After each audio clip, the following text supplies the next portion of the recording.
আসসালামু আলাইকুম। সবাই কেমন আছেন? আশা করি সবাই অনেক ভালো আছেন। তো আমি আজকে আ ফেসবুকে ফলোয়ার কীভাবে বাড়ানো যায় সে বিষয় নিয়ে আমি ছোট্ট একটা ভিডিও করব। ভিডিওটা হলো আপনারা সহজেই আপনার ফলোয়ার বাড়াতে পারবেন। আর আমার এই পেজটা নতুন। তো এই নতুন পেজে কীভাবে আপনার ফলোয়ার বাড়ানো যায় সে টপিকসটা নিয়ে আমি আজকে দেখাবো।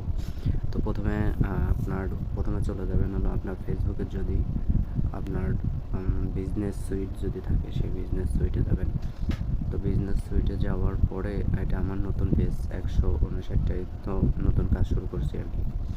তো এখানে নতুন অবস্থায় আপনার ধরেন প্রথমে আপনার রিল ভিডিও বা ফুল ভিডিও আপনারা আপলোড করলেন, সেই আপলোড করার পরে আপনার ভিডিওতে যে লাইক পড়বে বা কমেন্ট পড়বে, তো দেখা যাচ্ছে যে ওরা আপনাকে ফলো করেনি, কিন্তু